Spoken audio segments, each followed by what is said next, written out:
Regresamos. Y ahora estamos en el patio de enfrente de nuestra casa. En otro lugar.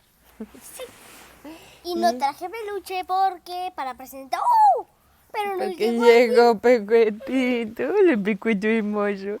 ¿Quieres escuchar el cuento? Siéntate, vente aquí. Ay, hermoso, besucón. aquí. Oiga, pues regresamos. Vamos a continuar con el siguiente capítulo. Vente, acuéstate. Con el siguiente capítulo de Unidad Lupita. Y entonces ahora la abuela pues va a poder salir ahí a andar en la unidad. Vamos a ver qué hace. Y dice así. El capítulo se llama La loca de la bolsa negra. No sé cómo no lo previmos, pero dejar suelta a la abuela en la unidad era como encender una veladora en la gasolinería. ¿Qué pasa si enciendes una veladora? Explota. Exacto. Tarde o temprano aquello terminaría por explotar. Era evidente que a la abuela Lupita le fascinaba meterse en todo, pero lo que más le gustaba era localizar un problema y ofrecerse a resolverlo sin pedir opinión a los demás. Así que la unidad no batalló demasiado para sentirse útil. Había muchas fallas y ella solita asumió el papel de sheriff. Se le ocurrió que su primera misión sería rescatar las jardineras, que estaban todas llenas de basura. Así que empezó a limpiarlas y cuando descubría que alguien tiraba un papel, era capaz de perseguirlo por toda la unidad para devolvérselo. Lo hizo incluso con los niños que arrojaban envolturas de dulces. Muchos de ellos empezaron a tenerle tanto miedo que le pusieron el apodo de la loca de la bolsa negra. Por mí que me digan como quieran, se encogió de hombros, con tal de que no tiren basura. También se interesó por los andadores de la unidad. Por ejemplo, descubrió que algunos vecinos se habían adueñado de parte de las banquetas para usarlas como estacionamiento. La abuela Lupita tomó un plumón y escribió notas en los parabrisas de los coches.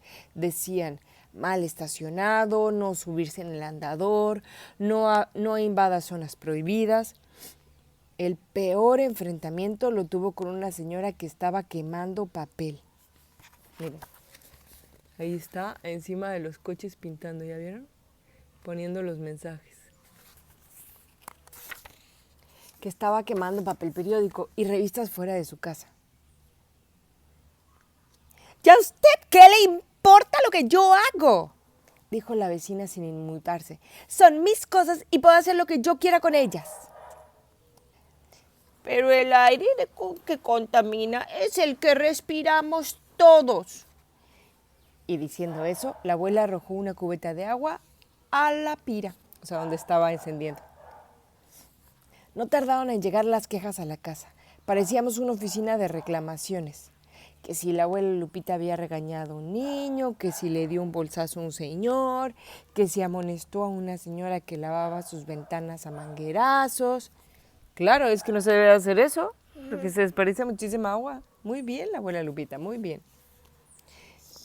Pero a nadie le interesó si la anciana era adoptada, robada o prestada. Vivía con nosotros y por eso éramos responsables de ella y teníamos que detenerla. Prometimos hablar con ella y hacerla entrar en razón para tranquilidad de todos. Debe dejar lo que está haciendo, la amenazó mi padre como si fuera una adolescente que hubiera hecho travesuras.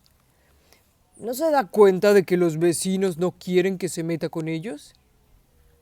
¿Y ustedes no se dan cuenta que viven en un muladar? ¿Qué es un muladar? Un lugar todo cochino, sucio, descuidado, replicó la abuela. Todos sus vecinos son muy desorganizados y sucios. Eso ya lo sabemos. Ah, no. Perdón, es la madre. Eso ya lo sabemos, reconoció mi madre. Pero no se puede cambiar a la gente. Claro que se puede, exclamó la abuela. Es cuestión de ponernos de acuerdo. Es por el bien de todos. Mis padres se miraron con cara de desesperación. Usted no tiene autoridad para cambiar nada, le recordó mi padre. Y sin autoridad está cometiendo un delito al meterse con los demás. La abuela se quedó en silencio y no volvió a hablar el resto del día. Creímos que había entendido perfectamente el punto de no meterse en asuntos a los que nadie la llamaba. Pero al día siguiente nos despertamos con la sorpresa de que la abuela Lupita había preparado su defensa. Había pegado una carta en la puerta principal de todos los edificios. El documento decía, y miren ahí a la abuela Lupita pegando la carta.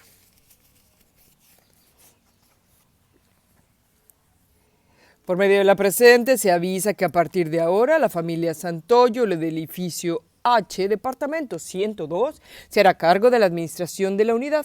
Por lo tanto, se solicita cooperación para su saneamiento. ¿Qué saneamiento? Ponerlo todo bien, en orden, limpio, que funcione. ¿Cómo se le ocurre decir que somos los administradores?, exclamó mi padre aterrado. Alguien tenía que hacerlo, contestó la abuela tranquilamente. Además, usted bien lo dijo, no teníamos autoridad, pero ya la tenemos y no le quitamos el puesto a nadie, pues no había administrador.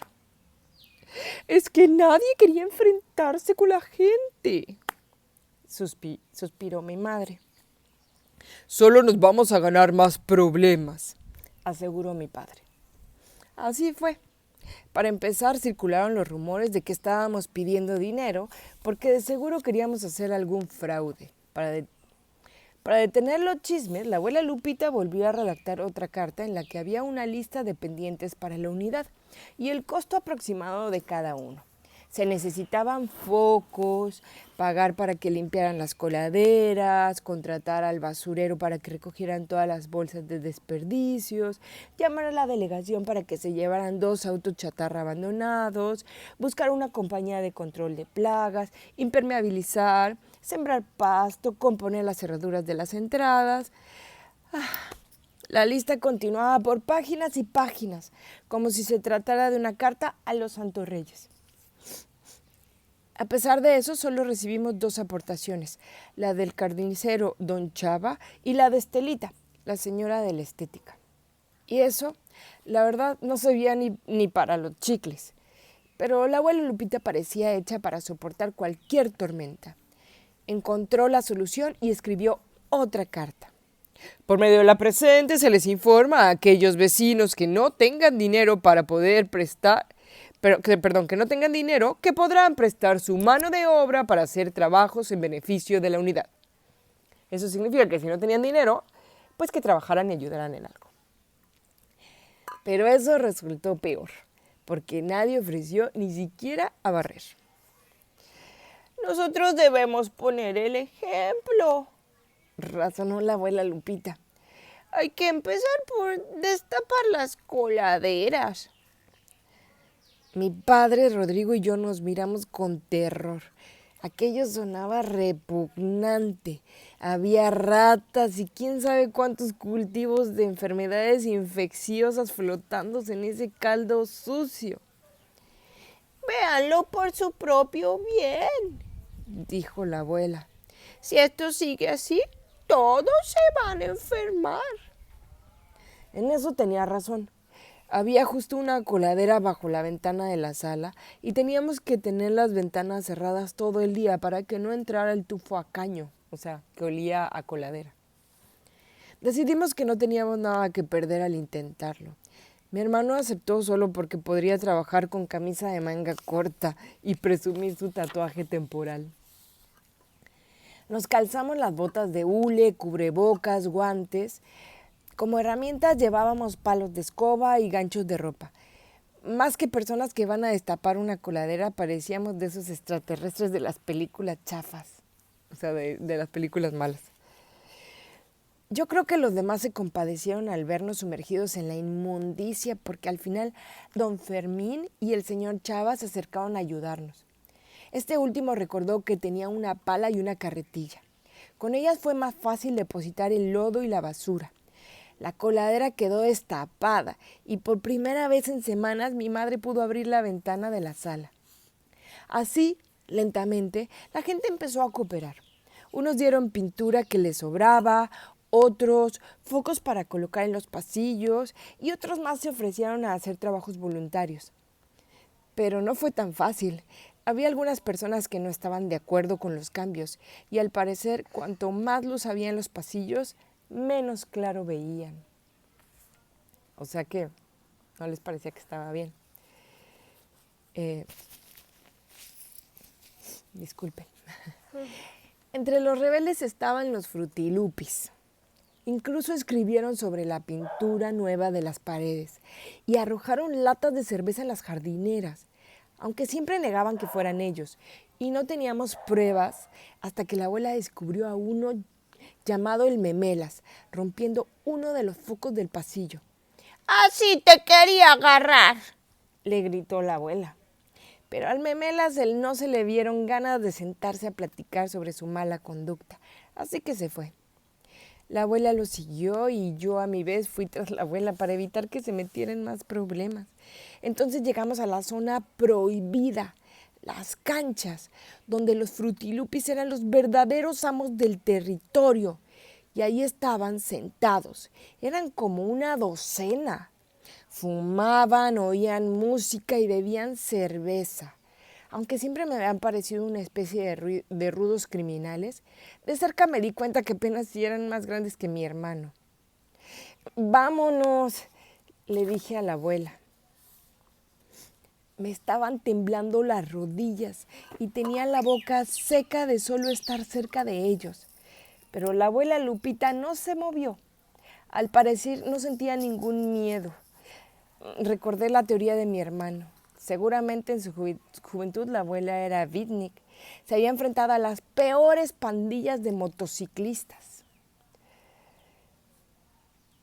¡Qué raro! Son los únicos que no he visto cooperando en la unidad, les dijo. ¿Qué les gustaría más? ¿Sembrar pasto o lavar los tinacos? Pero fue como si hablara en suajili, porque nadie se dignó siquiera a verla. Suajili es como una lengua que nadie entiende. A lo mejor están muy cansados para ayudar, siguió la abuela. Deberían irse a descansar a su casa. ¿Por qué no nos dejan la cancha para limpiarla? Entonces saltó uno de ellos, al que le decían la liendre. La liendre son los hijos de los piojos. Son los piojos chiquitos.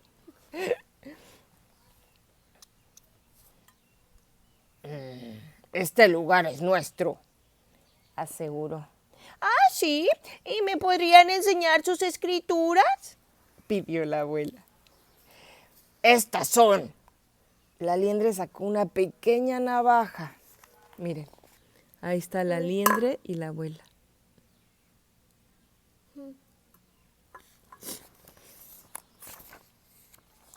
La abuela ni siquiera pestañeó. ¡Qué curioso!, dijo. Yo tengo unas escrituras parecidas. La abuela sacó de su bolsa la navaja con que mi padre iba a rasurar a mi hermano.